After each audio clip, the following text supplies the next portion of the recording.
Excuse me, Mr. Klein, but are you the sick bastard that's been killing all the hookers?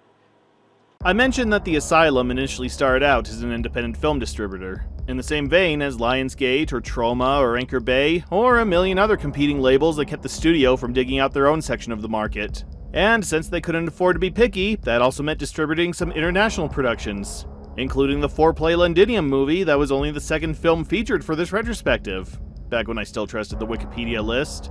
Around the mid-2000s, as their mockbusters became a surprise and profitable hit, they started to phase out their distribution division to work on their own titles, while enlisting other distributors to circulate their work. However, they never fully ceased distributing films from other studios, and to this day, they'll still slap their name on the occasional movie that they didn't otherwise have a hand in producing, including today's feature, Deadline. No, not that Deadline. Or that Deadline. Or that one, or that one, or that one, or that one. Wow, this title is surprisingly generic.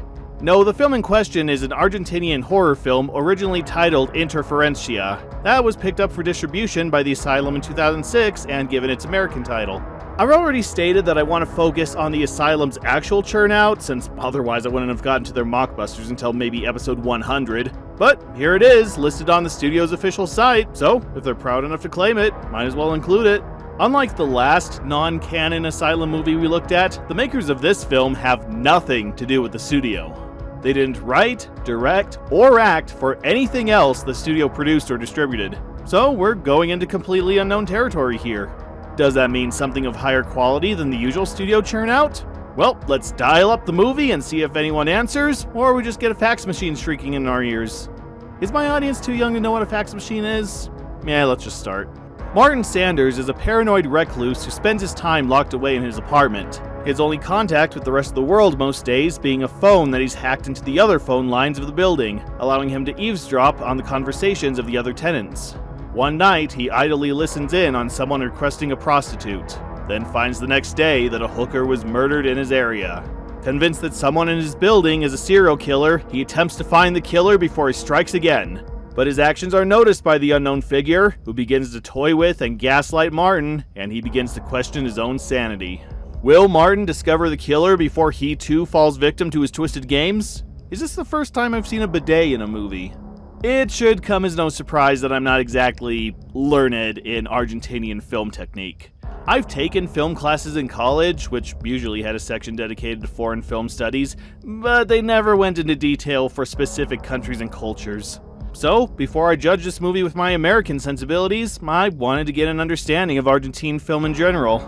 So I moved out to Buenos Aires and scored an internship at legendary film studio BD Cine, and studying under such famous directors as Hernan Goldfried and Daniel Berman, I immersed myself in South American culture, carefully contemplating every detail of the country's film industry and its importance on the rest of the world. Oh wait, I'm lying. I read the Wikipedia article and watched some clips on YouTube. However, even with the little research I did, I found that the country has a surprisingly advanced and thriving film industry. Alongside Mexico and Brazil, it's one of the most developed movie industries for a Spanish-speaking country. Not to mention the most awarded country for Spanish-language films, and the first Latin American country to win an Academy Award.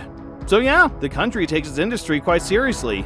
And the tone of their films seem to echo that fact. The majority of Argentinian movies, at least the ones I studied from the mid-2000s, seem to deal with the struggles of the every person, as they deal with the drama of their lives and the changing world around them. Which echoes where the country was at the time, having only recently recovered from a Great Depression that saw their national currency's value drop to almost nothing, a 50% poverty rate, a national freeze on everyone's bank accounts that led to widespread rioting and violent protests, and the fall and restructuring of their government and currency. Yeah, I can tell why everyone was so dour around this time, especially on top of the other rough shit the country had gone through, including the dictatorships that had previously run the country, and that whole Falklands War thing in the early 80s that I'm sure a lot of people want to forget about. So it's not surprising that a lot of films from the mid-2000s dealt with war, poverty, paranoia, struggling industry and family values, and just wanting to get away from it all. But tone aside, the production values of most of these movies are very high, and the cinematography a sight to behold. If the characters weren't speaking a different language and the settings weren't primarily in Argentina, I would never guess these were movies from a different country. They look exactly like how thrillers, dramas, and road trip movies are filmed in the USA.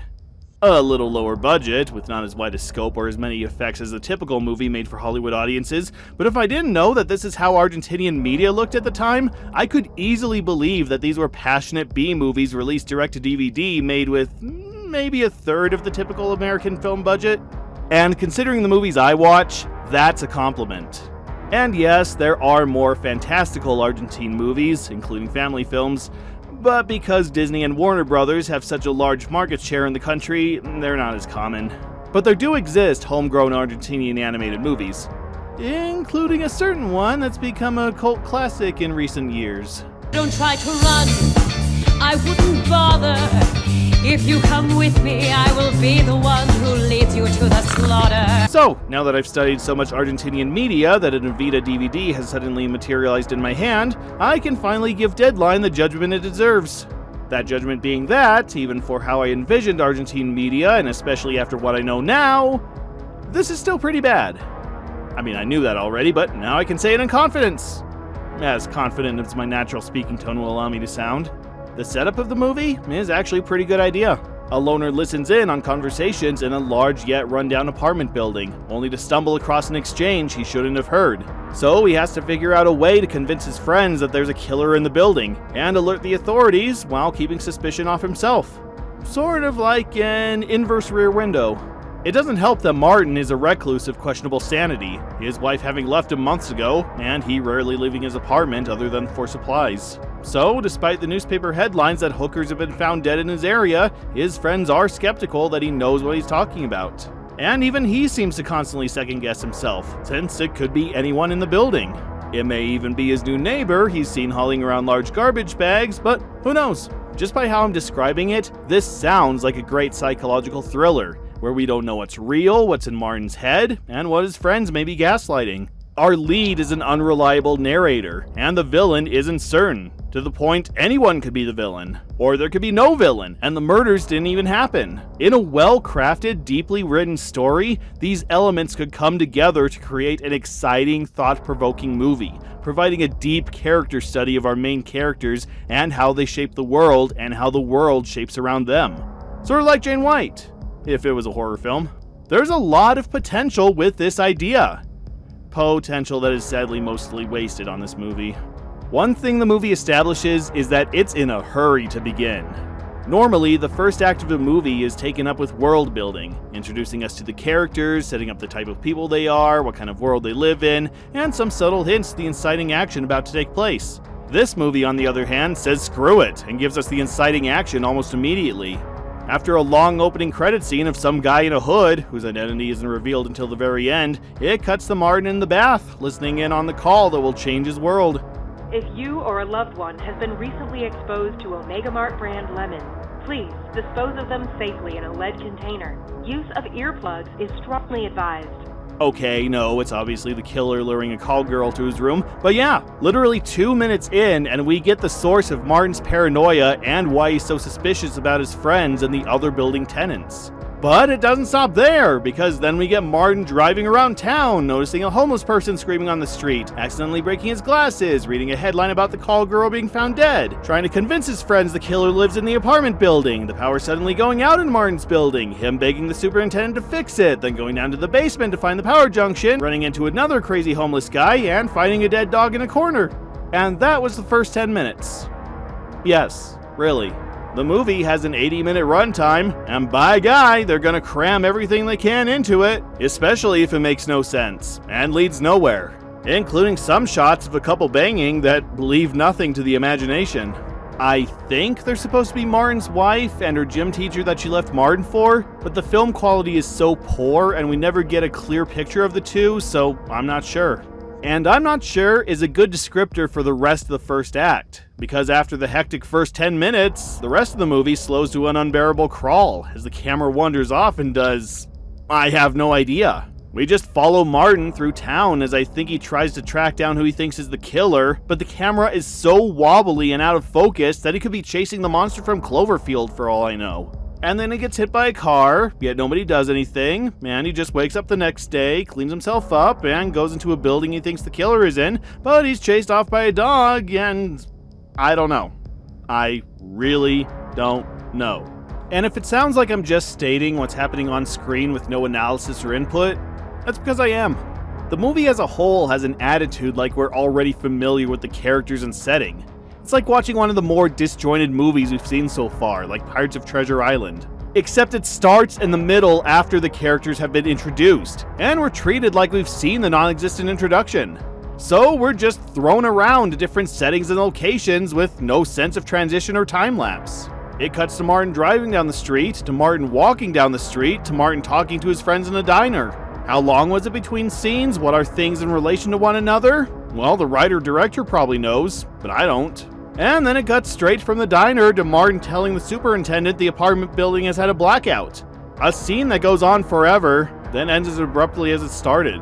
I recognize that this is one of those smart movies where they don't want to hold the audience's hand or explain everything and instead want to let us draw our own conclusions. But with its long, drawn-out chase sequences rendered almost unviewable by the intense shaky cam, where Martin just ducks into random alleyways and buildings with little to no reason, there's really nothing to analyze. And nowhere is that more obvious than our main character himself. Throughout the movie, we see Martin wandering around, sometimes talking to his friends, sometimes cowering in his apartment, and sometimes running after this guy he thinks is the killer. And for everything we see of Martin, well, who is Martin? What's he like? What does he like? What's his job? What was his job? Why did he hack into the phone system in his apartment building? Why should I care that he's running into empty buildings that he thinks a killer is hiding out in? He keeps flashing back to moments with his wife. How did they get along? Very little is set up about this character.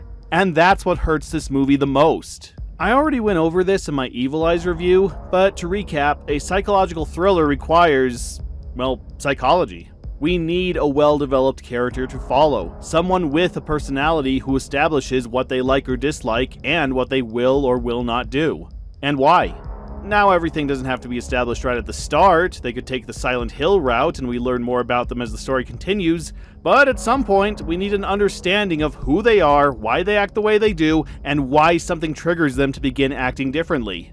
Then, as their sanity crumbles, we can watch and know why they're being dragged down this dark path, as they become a character very different from the one we were originally introduced to. It's a journey just as important to take the audience along for as the person taking it. And one of the harder things to write, requiring a fleshed out character profile, a detailed world, and a well-paced descent into madness. Otherwise, we're stuck with a Martin, a blank slate who does things because the script demands it, who's just as much fun to travel with as that guy on the subway who'll give a detailed account about his colonoscopy to anyone who sits next to him, and whose entire arc is as sudden as simple as flipping a switch. He's like Jeff from Evil Eyes, but somehow even less interesting. At least Jeff finished that Rubik's Cube. The only people even more boring than Martin are his friends, who have no role outside of skeptical yet overly supportive friends. And since every time they talk it's solely about Martin, these scenes veer dangerously close to the Room territory. His woman is also gone. He's gonna be so lonely. He won't be alone. I'll be there. Johnny's my best friend. He was just one less person in your way. One less obstacle for you to get to. Partner at the agency? He's a wonderful man, and his position is very secure. Listen, stop seeing Martin. You know what? You're pathetic. You're going to destroy Johnny. He's very sensitive. Leave your stupid comments in your pocket. Hey. Hey. Oh, hi, Mark. Thankfully, the movie starts to pick up around the second act. Martin overhears another call from the killer luring a hooker to his room, and stupidly tries to warn her away, exposing his cover and location to the killer. And next thing he knows, he has a mutilated prostitute in his bed. This is where the movie finally establishes an air of tension, as for most of the act, Martin tries to hide the body. It's something I can finally recognize as a problem for our main character, a reason to be invested in his struggle. And yeah, it starts to get nail-biting. Especially when the police pick this time of all times to show up and ask him some questions about where his wife disappeared to. I'm not gonna lie, there are some breath-stopping moments where the officers come so close to seeing the body, especially when one has to use the bathroom and the dead woman is hiding in Martin's shower. And then, because Martin has the worst luck in the universe, he's later pulled over in his car as he tries to hide the body, and he comes very close to blowing his cover. It's thrilling stuff, and finally draws the audience into the nerve-wracking atmosphere that Martin has been breathing in since the beginning of the movie. Or at least it would, if it didn't last short of forever. From him finding the body to finally hiding the body takes 13 minutes. And while that doesn't sound that long, it feels a lot longer. After the initial shock of him finding the body and having to hide it from the police at the door, we're then stuck with him as he tries to have a calm conversation with the police, then we're stuck following him as he drives out to the middle of nowhere, then we're stuck in a long conversation about how he was driving too fast, and then we're stuck watching him dig a hole and bury the body.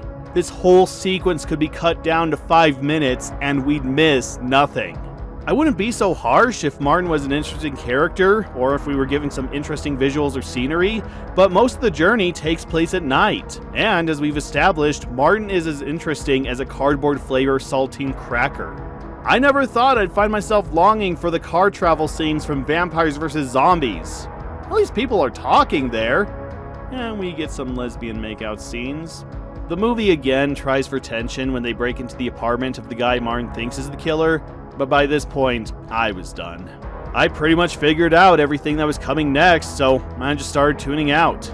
So Martin, finding no proof to convince his friend there's a killer in the building, got absolutely no reaction from me. Even later, when Martin tries to prove to her there was a body, only to find the burial spot almost completely empty, my attention was more on my Xbox than the screen with the movie playing.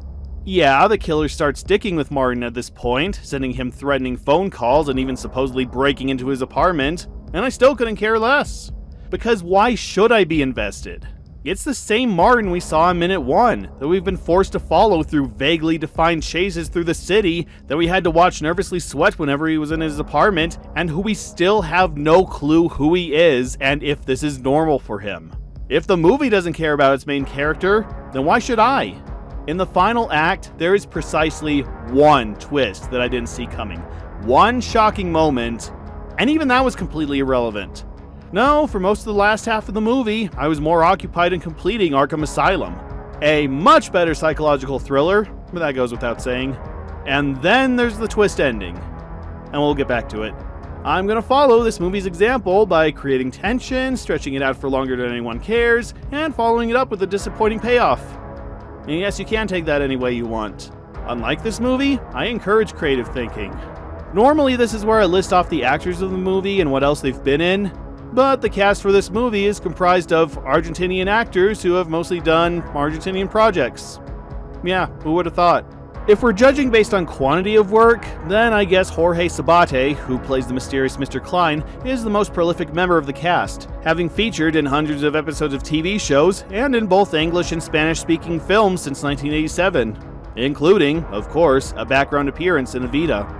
I was really excited to see Veronica Taylor's name in the credits as one of the sex workers Martin overhears, as, among many other things, she's well known for April O'Neil in the 2003 Teenage Mutant Ninja Turtles series, and the original voice of Ash Ketchum from Pokemon.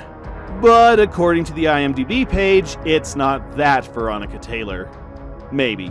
It might be a case where multiple pages were created for the same person, and there's not enough proof that it is the same person to merge them. But if it is the same Veronica Taylor, then that makes yet another name attached to the asylum to also lend their voice to the game L.A. Noire. I'm counting it. Writing and directing duties were handled by Sergio Esquenazi, who's done some other stuff. Mostly strictly Spanish-language thriller and horror movies and shows through the C&K Films label, including Leviathan, a remake of his earlier Numero 8 movie. That hadn't even been out by 10 years by that point. He also directed the entirety of the spy show Encubiertos, which featured many of the actors in this movie, so I'm guessing that's where everyone knew each other from. Also, according to the IMDb page, this movie was made in 8 days. That's not a bragging point. It explains a lot, but I wouldn't boast about a movie made in only a little over a week, especially when people like Roger Corman have made better movies in less time. Suffice it to say, the acting in this movie is not good, but in a unique way I don't think we've come across yet. Interestingly, for a movie made in a mostly Spanish-speaking country, all the actors deliver their lines in English, instead of voice actors dubbing over the footage later, which even the Asylum has done with some of their distributions. And while that's admirable that mostly Spanish-speaking actors were able to recite English dialogue, It's obvious it's not a language they're fluent in, so the delivery is mostly flat, with emphasis often put on the wrong words. I know where you were glowing the other day, Laura. You still like him, don't you? Now that Ann dumped him like a dog, you think this is it. This the ticket. I have a free way. What's with you? Did you suddenly get the hots for me? These might be somewhat talented actors in their home country, but with the rushed recording and some dialogue so heavily accented I can't even make out what they're saying, any shred of professionalism is drowned out. And sounds as natural as if suddenly empecé a hablar español en medio de esta frase. So I guess it's a good thing then that the audio balance is so bad that sometimes we can't even hear the actors talking.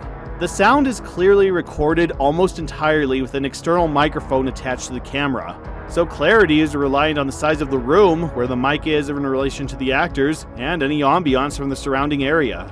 Two people can be having a conversation, and I can't hear it because of all the traffic passing by. Or because they're so far away in such a tiny room, we get reverb that rivals that from Dead Man Walking.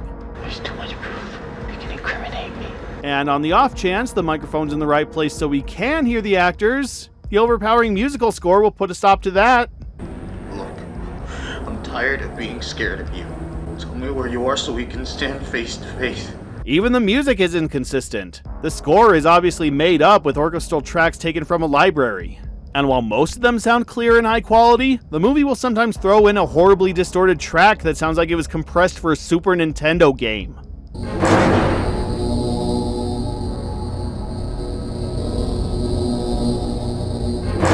And if that's the quality of the stock music, I guess we should be grateful that there are practically no stock sound effects. Most of the Foley in this movie is simply sound recorded on location, which, truthfully, I'm much more okay with than hearing the same effects CD seemingly every movie uses. However, they do use a couple stock sounds here and there, and they're the same impact sounds you'd hear from a medieval adventure game from the early 2000s. One sound was particularly distracting to me, as it's the exact same gate closing sound I use in my intro. I admit I also use stock sound effects and that I've heard this sound in practically everything, but when the audio intro I threw together in 5 minutes would fit perfectly in this movie, well, is that worse for me or for them? Not much to say concerning set work. With this movie's clear lack of a budget, I'm assuming most of it was shot in the actors' and directors' homes, and in abandoned buildings they found downtown they could sneak into to film the more dingy scenes. A lot of the outdoor scenes are clearly filmed at night or with a generic building backdrop, so I'm assuming they didn't have a permit to film in more crowded areas. It all just looks like your standard no-budget, on-location filming you'd see from Z-grade movies and anyone who just wanted to pick up a camera and make a movie on the spot. The only location seemingly given any attention is Martin's room, which just looks like a messy recluse's apartment. Throw some trash everywhere and call it a day. Oh, but special attention was given to giving Martin a shrine. An element I don't quite get. I think they try to explain it at the end, but like everything else, it's so vague and disjointed it could have been cut with nothing missing, and just gives me the impression Martin worships electronic singing fish. The fish, by the way, isn't a big-mouth billy bass, as most would assume, but actually the much more obscure Wiggling Willy, an unofficial knockoff more commonly found in South American and European markets. And it's the best element of the movie. Oh, not the fish itself, though with the prices this thing fetches, Lord knows I wouldn't mind finding one of my own, but what it sings. Obviously, they couldn't have it play I Don't Know or Can't Help Myself for copyright reasons, so the director wrote, composed, and sang an original song over the fish called Cherry Pie. No, not that cherry pie. This one.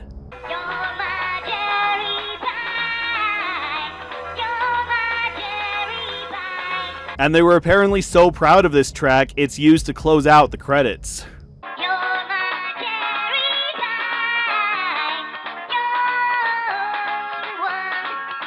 I'll admit, my life wasn't complete without knowing this song existed. And now that I do, it's going straight to my playlist in case I need to perk me up. It's the most entertaining, attention-grabbing part of the movie, only rivaled by one other certain electronic singing fish. I'm the singing salmon, spending all day jamming. But even with the low quality of the movie's other elements on display, it's the camera work that cements this as a cheap, near-unwatchable, rushed thriller. It literally looks like they just grabbed the first camera they could find and immediately started filming. No setup, no schedule, no time to learn the buttons on the camera, just point, shoot, and cut. Most of the footage is a blurry mess, the camera constantly shaking around, constantly losing focus, constantly positioning itself at weird unnecessary angles, and constantly making jerky readjustments as the actors move around in a scene. It's phenomenally amateur, and some of the worst camera work I've seen. And to think recently I was giving the 9/11 movie flack for its photography. Thankfully for some shots, it does look like they broke out the tripod, so they're not jittering around like a hummingbird with Parkinson's disease. But for shots where they're following our characters, or they want to get intense or creative, it gets really disorienting. To the point I think that going crazy is the better alternative. And if the camera movement isn't bad enough, this movie surprisingly has the opposite problem a lot of other movies I've seen have had. The nighttime scenes are surprisingly visible, but when it's shot in broad daylight, yikes. Could this footage be any more overexposed? This makes me want to learn Adobe Premiere just so I can fix this movie's white balance. But you know what makes me angrier? I recently rewatched Man of Steel, and this $250 million movie has the exact same problems as this movie financed with a change they found in a broken payphone.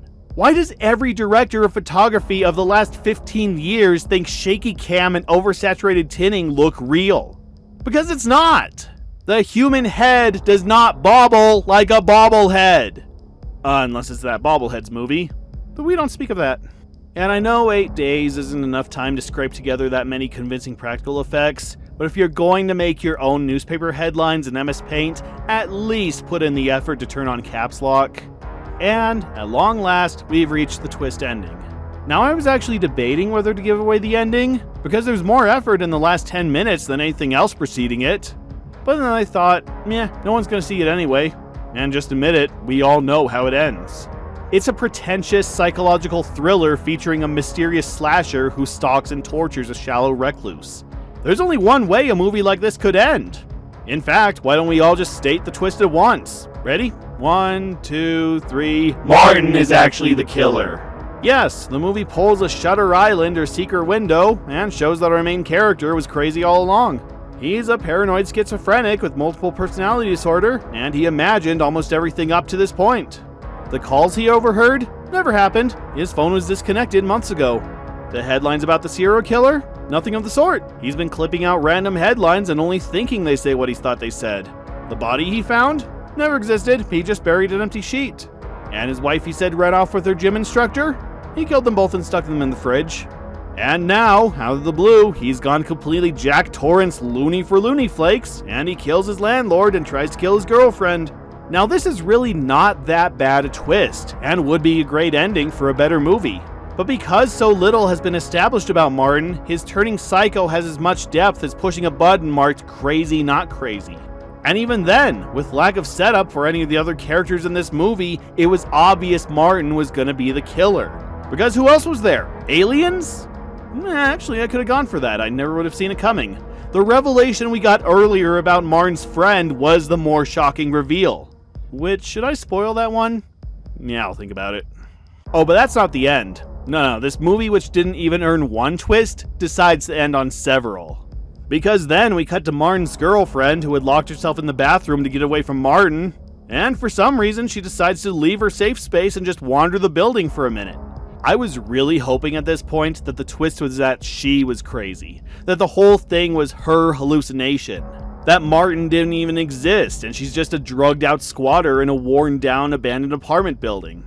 I can't say it would have made sense, but it would have been memorable.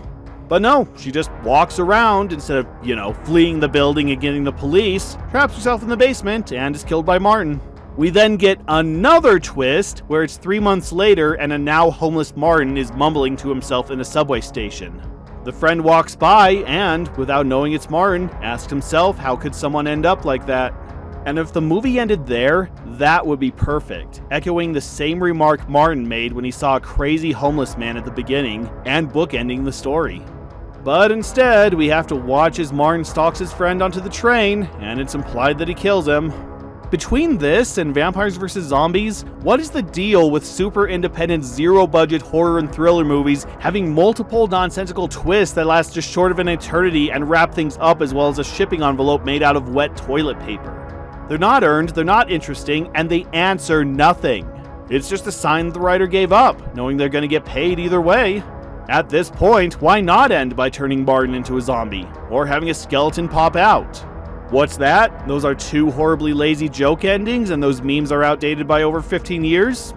Well, so's this movie. Except the only joke is that I had to watch it. I can't recommend this movie. I don't know how much crap to give a movie that was clearly made just because someone wanted to make a movie and was clearly on a time crunch to do so, but that doesn't change how much of a chore it was to sit through. The characters are one note with as much development as a block of concrete. The plot is uninspired and has been done much better in other media. The pacing is slow and drawn out with multiple detours that go nowhere. The camera is a mess and it's hard to make out what's happening half the time. And the sound editing is as balanced as an elephant and a squirrel on a seesaw. There is an interesting setup and some good ideas here and there, but for a good chunk of the movie, I couldn't tell what was going on, nor was I given any reason to want to. Even the twists at the end aren't crazy enough to stand out, and it just feels like nobody knew how they wanted to end the movie. Or really, what they wanted to do with the movie in general. If it was just a 20-30 minute short film, I'd probably forgive it more, but because it's stretched out to feature length, it's a horribly boring experience that I'm going to forget about in a week. I'm glad I had an excuse to research Argentinian filmmaking, and that the country is known for much higher quality films than this. If you see this at some thrift store or DVD reseller, and you mistake the face portraits on the cover for TV screens and think it's like a movie version of the Sega CD game Double Switch featuring Corey Haim, well, the cover's a sweet, deceiving lie. The movie's as dead as its title suggests, and certainly a line that needs to be disconnected. But please, track down Cherry Pie by Sergio Esquenazi. If you're ever feeling down, it'll brighten your mood faster than a yodeling pickle. Alright, did we enjoy this detour away from the Asylum's regular work? Or was it as much fun as the Asylum's detour movie? Either way, we're back on track with some more mockbusters. And for the next video, we'll be looking at one from our good friend Lee Scott. Is it good, is it bad? I don't know. Guess we'll just have to find out together.